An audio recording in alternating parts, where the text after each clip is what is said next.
Hello students, Radhe Radhe. दरअसल मेरे software का एडिटिंग सॉफ्टवेयर का थोड़ा दिक्कत आ गया था, तो इसलिए थोड़ा लेक्चर्स में गैप बना। तो मैं माफ़ी चाहता हूँ उसके लिए। और आज से जो है वीडियो कंफर्म आएगी ही आएगी, डेली आएगी। तो देखिए, हम आए थे यहाँ तक। हमने देखा था शरीर, उसकी निरुक्ति देखी थी, उसकी व्याख्या देखी थी। सुश्रुत के अनुसार और चरक के अनुसार दोनों देखे थे हमने।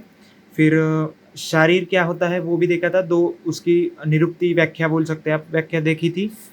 और अभी है शारीर ज्ञान प्रयोजन। देखिए यहाँ पर क्या कहा गया है, चार बातें आपको याद रखनी है अगर शारीर ज्ञान प्रयोजन पूछा तो। ये आया हुआ क्वेश्चन है।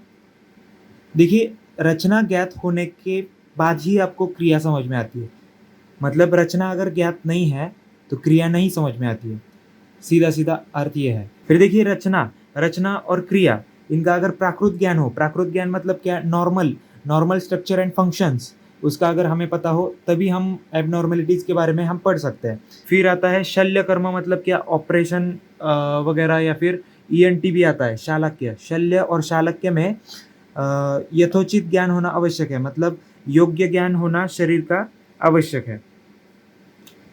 फिर शरीर शरीर को ही चिकित्सा द्वार बोला गया है, ये इसका पर्याय शब्द आप कह सकते हैं। फिर देखिए, शरीर शास्त्र विभाग। शरीर शास्त्र विभाग में तीन आते हैं: सूक्ष्म शरीर, स्थूल शरीर, व्यवहार शरीर। देखिए, सूक्ष्म शरीर क्या है? सूक्ष्म शरीर मतलब सूक्ष्म होता है, माइक्रोस्कोप की आवश्यकता पड़ती है उसको। तो हम जो है प्रत्यक्ष निरीक्षण उसका नहीं कर सकते।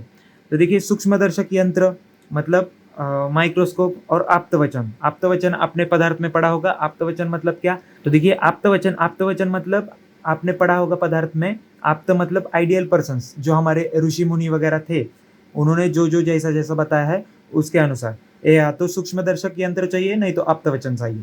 और इसका उदाहरण आप क्या दे सकते हैं? गर्भ शरीर। गर्भ शरीर को हम प्रत्यक्ष देख नहीं सकते ना, इसके लिए सोनोग्राफी लगती है, मतलब विविध उपक्रम वगैरह करने पड़ते हैं, तभी वो जाकर दिखता है। तो देखिए, अभिनिवृत्ति शरीर ये भी है। फिर स्थूल शरीर में क्या है? प्रत्यक्ष जिनका निरीक्षण होता है, जैसे कि अंग प्रत्यंग वगैरह। मतलब क्या है कि आपको कितने अंगुली है तो हम प्रत्यक्ष दे सकते हैं ना। या फिर आपको कितने नेत्र है, ये हम प्रत्यक्ष देख सकते हैं। संख्या शरीर इसी में आता है, अंग प्रत्यंग शरीर और संख्या शरीर। फिर व्यवहार शरीर। व्यवहार शरीर मतलब क्या कि विषयों का रोग निदान और चिकित्सा की दृष्टि से ये होता है। मतलब हम चिकित्सा तभी कर पाते हैं ना जब हमें शरीर हो। तो देखिए, यहाँ पर क्या आ गया? मर्म शरीर, स्त्रोत शरीर, फिर दोष धातु मल शरीर। तो इन्हीं के द्वारा हमारी जो चिकित्सा है, मतलब बेसिक लेवल पर दोष धातु मल वगैरह, इन पर हमारी चिकित्सा चलती है। तो वही दिया गया है। फिर देखिए, षडंगत्वम। षडंगत्वम मतलब क्या? तच्च षडंगम शाखाश्च तस्र मध्यम पंचमम षष्ठ शीर इति। तो देखिए, षडंगम मतलब क्या? षड मतलब क्या? छः। और अंग मतलब अंग, अपना अंग प्रत्यंग जो होते हैं वो। तो देखिए, षडंगम में क्या आता है? इस श्लोक से अगर एक्सप्लेन करें तो देखिए, चार शाखा, मध्य कंठादि गुद तक और शीर। चार शाखा, चार हो गए।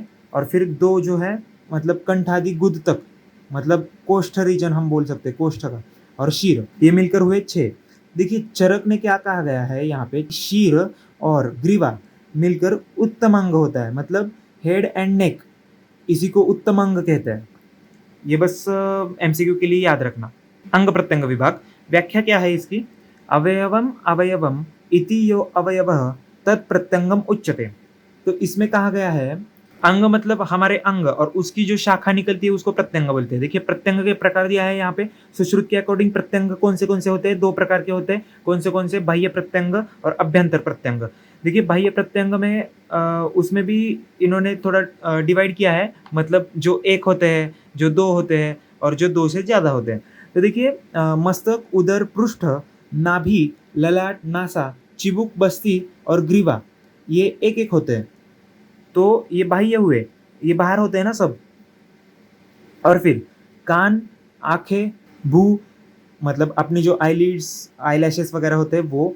फिर शंख प्रदेश, अंश, गंड, कक्ष, स्तन, वंक्षण, वृषण, पार्श्व, स्फिक, जानु, कुरपर, बाहु, उरु, ये जो होते हैं ये दो दो होते हैं। और जो हमारी हाथों की उंगलियां और पैर की उंगलियां मिला के 20 अंगुली, देखिए इसका हर एक का श्लोक दिया गया है, आपको श्लोक करने की ज़रूरत बिल्कुल भी नहीं है। बस आपको अगर प्रत्यंग आया तो ये एक श्लोक लिख दीजिए व्याख्या का। ये सिंपल भी है श्लोक।